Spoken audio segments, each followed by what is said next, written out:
இரவு ஜெபம். கர்த்தருக்கு ஸ்தோத்திரம். மார்க் 8வது அதிகாரம் 1-9 வரை. திரளான ஜனங்கள் ஆண்டவராகிய இயேசு கிறிஸ்துட்ட வராங்க. அப்பொழுது அங்கு சாப்பிட ஒன்றும் இல்லாமல் இருப்பதை இயேசு பார்க்கிறார். ஜனங்களுக்காக பரிதவிக்கிறார். இந்த ஜனங்கள் 3 நாளாய் சாப்பிட ஒன்றுமில்லாமல் இருக்கிறார்களே என்று சொல்லி அவருடைய இருதயம் பரிதவிக்கிறது. இவர்களில் சில தூரத்திலிருந்து வந்தவர்களாக இருக்கிறார். இவர்கள் இப்படி போனால் சோர்ந்து போயிடுவார்களே என்று சொல்லி ஆண்டவர் கருசனை உள்ள தேவனாய் இருக்கிறார். அப்பொழுது சீஷர்கள் சொல்கிறார்கள், வனாந்திரத்தில் இவ்வளோ பேருக்கு எப்படி நம்ம அப்பங்களை கொண்டு வர முடியும் என்று கேட்கும் பொழுது ஆண்டவராக இயேசு கிறிஸ்து கேட்கிறா, உங்க கையில எத்தனை அப்பம் இருக்கு என்று சொல்லும்போது 7 அப்பங்களும் சில சிறு மீன்களும் இருக்கிறது என்று சொல்கிறார். ஆண்டவராக இயேசு கிறிஸ்து எல்லாரையும் பந்திருக்க செய்து அந்த அப்பத்தை எடுத்து ஆண்டவராகிய தேவனுக்கு ஸ்தோத்திரம் செலுத்துகிறார்.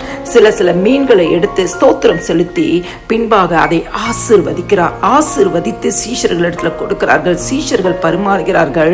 அந்த 7 அப்பமும் மீன்களும் எல்லாருக்கும் திருப்தி ஆகும்படியாய் செய்து மீதம் 7 கூடை எடுத்தார்களாம். கிறிஸ்துவுக்குள் பிரியமானவர்களே, நம்முடைய ஆண்டவராகிய இயேசு கிறிஸ்து இருதயம் பரிதவிக்கிற ஒரு இருதயம். இந்த இரவு நேரத்துல ஆண்டவர் உங்களை பார்க்கிறார். சோர்ந்து போன சூழ்நிலையை பார்க்கிறார். உங்க தேவைகளை பார்க்கிறார். அன்னைக்கு அந்த தேவை, அந்த ஜனங்களுக்கு தேவை சாப்பாடு தான். ஆனா இன்னைக்கு உங்களுடைய தேவைகள் என்ன என்பதை அறிந்திருக்கிற தேவன், அவருடைய இருதயம் உங்களுக்காக பரிதவித்து கொண்டு இருக்கிறது. இந்த இரவு நேரத்தில் இந்த வசனத்தை கேட்கிற நீங்க எந்த இடத்துல சோர்ந்து போயிருக்கிறீங்க என்று சொல்லி கர்த்தராகிய இயேசு கிறிஸ்து அறிவார். அந்த சோர்ந்து போன சூழ்நிலையை கர்த்தர் இந்த இரவு நேரத்துல மாற்றுவார்.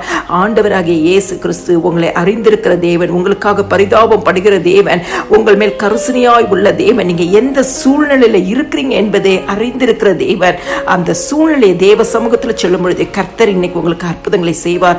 7 அப்போ சிறு மீன்கள் தான். ஆனா அந்த இடத்துல 4000 பேருக்கு மேலாக சாப்பிடும்படியாய் மீத 7 கூடை நிறைய எடுக்கும்படியாய் ஆண்டவராகிய இயேசு கிறிஸ்து அதை ஆசீர்வதித்தார். கிறிஸ்துக்குள் பிரியமானவர்களே, இந்த இரவு நேரத்தில் இந்த வார்த்தையை கேட்கிற உங்களுக்கு ஆண்டவராகிய இயேசு கிறிஸ்து உங்கள் மேல் பரிதவிக்கிற ஒரு தேவனாய் இருக்கிறார். உங்கள் மேல் கருசனை கொண்ட தேவனாய் இருக்கிறார். உங்கள் சோர்ந்து போன சூழ்நிலையை மாற்றுகிற தேவனாய் இருக்கிறார். உங்களை ஆசீர்வதிக்கிற தேவனாய் இருக்கிறார். உங்களை 7 மடங்கு உயர்த்த அவர் சுத்தமுள்ள தேவனாய் இருக்கிறார். நீங்க செய்ய வேண்டியதெல்லாம் ஒன்னே ஒண்ணுதான். ஆண்டவராகிய இயேசு கிறிஸ்துவின் நாமத்தை விசுவாசியுங்கள்.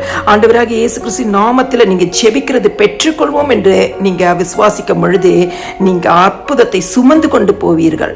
எல்லா துதியும் கனமும் மகிமையும் ஸ்தோத்திரமும் என் ஆண்டவராகிய இயேசு கிறிஸ்து ஒருவருக்கே செலுத்துகிறேன். ஆமென்.